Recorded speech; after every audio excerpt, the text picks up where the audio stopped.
High বন্ধুরা, আমি ভাত করলা পুর বানিয়েছি। কেটে ধুয়ে সিদ্ধ করে নিলাম।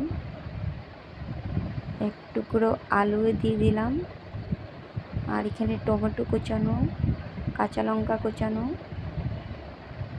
আর ভাত করলা সিদ্ধ হয়ে গেছে। এবার আমি সরষা আর বাদাম একসাথে বেটে নিলাম।